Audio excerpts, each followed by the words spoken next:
Hi there, welcome to my channel. If you're new here, I am recovering from a relapse with my eating disorder, and I am going to be talking about something today that I've been struggling with personally, and it's been a lot on my mind. But before I get started, I just wanted to share and just let everyone know that I'm not a therapist, a dietitian, a doctor. I am not a professional when it comes to eating disorders, and I'm just going to let you know what I've been thinking about, and this is just my own thoughts, and I thought I would share that with you, but this is not advice. If you're really struggling during these times, please reach out to a professional. You deserve it. So my topic today, how to deal with this quarantine while recovering from an eating disorder. I've been struggling with it because eating disorders like isolation, so they thrive on that. So with the whole social distancing, it really gives, at least for me, it gives my eating disorder like, oh, okay, so let's go isolate. And I enjoy socializing, but my eating disorder does not. So, you know, I feel like in this state, my eating disorder voice is getting pretty loud just because it's, you know, it's like we all have to isolate. So it's here whether we like it or not, and my eating disorder really likes it. So I've been kind of just making a list of things that I think would be helpful for me and maybe others, and maybe you'll find something that you'll connect with, and maybe some things you won't, but I hope that I can give you at least enough of a variety what's been on my mind that maybe something will help. I really hope it'll help because I know this is a hard time for me. I'm sure it's a hard time for others. So since our eating disorder loves to isolate, I think what we need to think about, what I need to think about, is the opposite of how can I connect, ways to connect, ways for connection. And again, it doesn't have to be big things, but just little things. So I kind of thought of some ways like, how can I connect? And it's really easy. I've already, just with 1 week, has felt myself kind of isolating a little bit more and really, I guess, hanging on to that and strengthening that neural pathway of isolation, that this feels good, this feels safe. So I am trying to do things to counteract that so that I don't get stuck there. I don't want to get stuck there, and at the end of all this, when we don't have to quarantine, to have more anxiety than I already have about trying to connect and not isolate.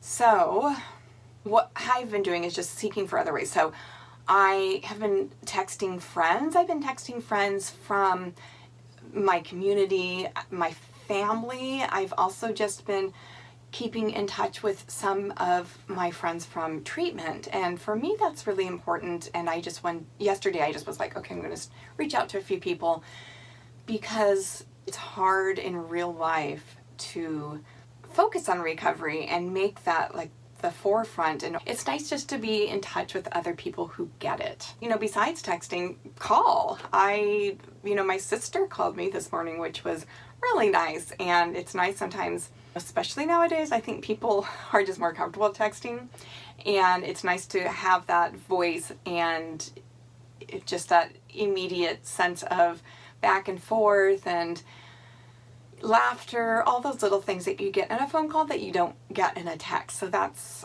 is really special too. So I'm trying to make a few more phone calls. I'm not saying it's easy. I'm not saying I'm great at it, but I am trying to answer the phone when someone else is calling me, or trying to reach out and call someone else and not just rely completely on text.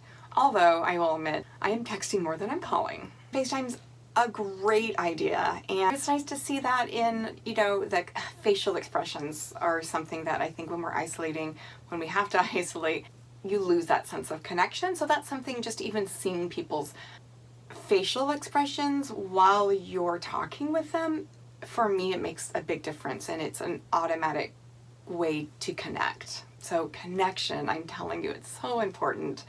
Avoiding, isolating, it doesn't help us, it just hurts us. Even though it feels good for me, avoiding makes me feel better in the moment, but I know it doesn't take me any closer to recovery or any closer to those that are really important to me. So, virtual appointments. If you have an outpatient team and you're working with one, I know that right now I'm using like the telehealth or different platforms that my therapist, my dietitian are using, and that has been really great for me.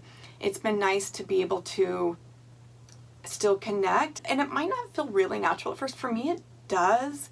And I have to say that there's nothing that completely replaces in person. In person is the best.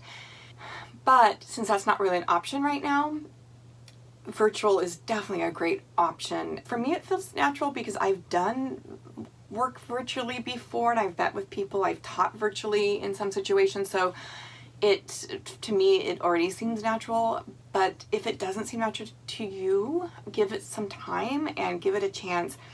It can get more normal, with the hope that you will eventually, hopefully sooner rather than later, be able to go back to in-person. I also thought of some different ways to handle the stress and anxiety. Maybe this situation is providing more anxiety for you. So how do we deal with it without turning towards our eating disorder?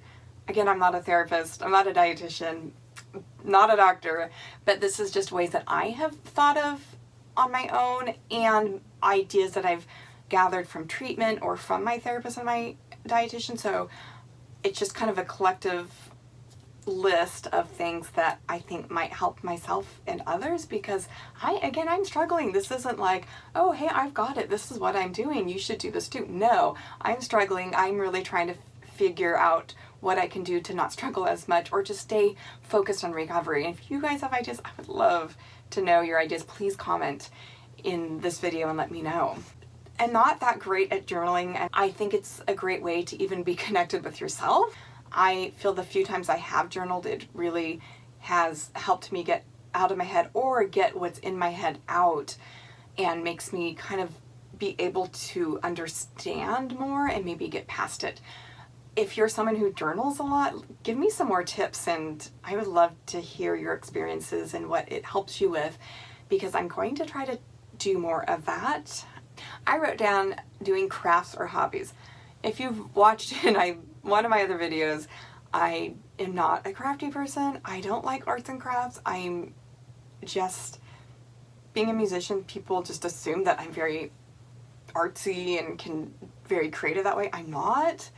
I'm actually very analytical, but I think even with that, we can all find something that we enjoy. For me, what I found in treatment, because I was like, I wanted to be doing something, is I started making friendship bracelets, and I've shared this before, but this is just one that I've made, and it's the recovery symbol, and it's so cute because it has a little button closure. I wear it a lot, so it looks a little worn out, but it's fun, and because of that, I can take it on and off.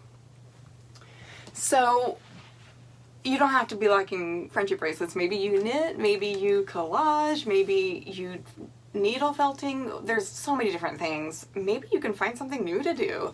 One of the other clients when I was in PHP was my first time was doing friendship bracelets, and she taught me, and I was just like, oh, this is really nice. It brought back my childhood, and I realized I just really liked the rhythm of it. I liked the creativity of it, that I felt like it's something that I could actually do, and I could see the result. It wasn't, you can do one and get one done pretty quickly, or you can do more ornate ones, and it can last a lot longer. In fact, I haven't done it in really a few weeks, but I am working on one right now for my mama, and you might not be able to tell what it is, but this is not going to be a bracelet. You can see how much thicker it is, and I think it's going to be like a tag. I'll show you when I have it done, because I don't know, I hope it turns out, but it's a pattern. You can look at patterns, and I'm going to work on that. I'm actually excited to work on it because I haven't had the time to really work on it, so I'm really thankful that in the midst of all this, I have some time to do something that I really do enjoy, that they don't always have to be a bracelet, even though you can use the patterns for bracelets or anything. Oh, well, this is something that's definitely on my radar, is music, and I'm a professional musician, so I definitely do music, but if you don't play an instrument, make sure you're listening to music. What are your favorite songs? Make some playlists, make some quarantine playlists, whatever you want to call them. But music definitely is, I'm not just saying this because it's my profession, but it definitely is that universal language that really can take you out of a different mood or put you in a different mood, or it can just speak to you in different ways. So I really, really encourage all of you guys to listen to music. If you do play an instrument, even if you're a beginner, play. This is a great time to maybe get dust an instrument off and play that maybe you haven't played in a long time. It's very therapeutic. I think our whole family at some point will play together, and that'll be really fun because we don't get to do that often, even though we all can, and we have lots of different instrumentation, so it's really fun. We can do a lot with the 5 of us, but we just don't do it because we're always playing in other stuff and practicing other things that we need to be doing. So this will be really fun. Other things that you can do would be to meditate. Now, I've talked about meditation in another video, and I think meditation can really be useful and relaxing and helpful for people. And some people it's not as helpful. For me, I'm just one of those people that it's hard for me to do meditation for some different reasons. So, but try it. Whether you do like to meditate or not, some other things that you can try is yoga, and that's something that I do enjoy, yoga and stretching. And we used to, in one of the programs, we did a yoga class, and we did journaling within that yoga class, and we always ended in just very restful poses. Another thing for me would be to do more prayer and scripture reading, and that's something that in my life that is important. Another thing would be to keep structure and routine, and getting up about the same time I would be anyways, depending on the day.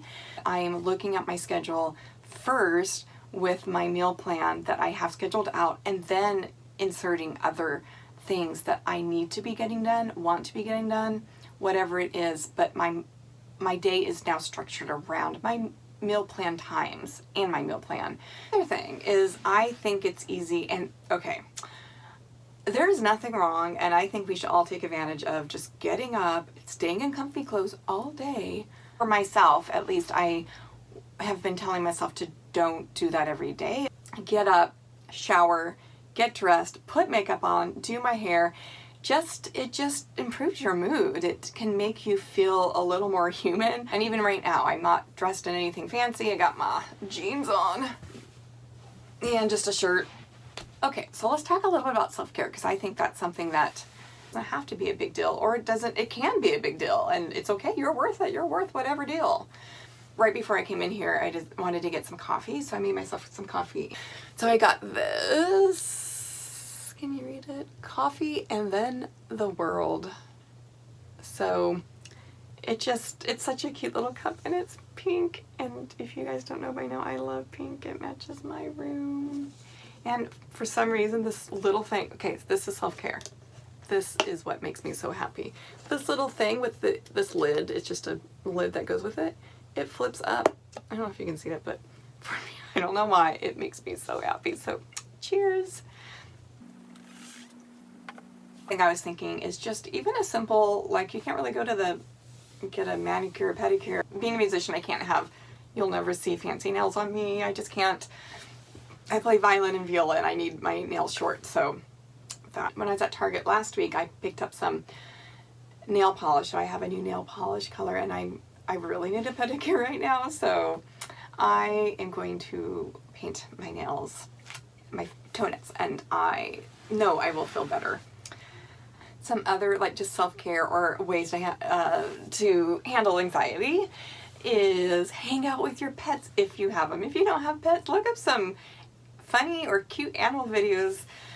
There's a lot of really good ones. Oh, what do you guys do for self-care? I would like some more stuff, because I'm not very good at this, and I'm not saying all my days are filled with self-care, which there's nothing wrong with that, but I do want to deal with my anxiety in a positive way and not be stuck in the house and turning towards my eating disorder or my eating disorder thoughts. I need to calm those down. So I really am seeking more ways if you guys have advice.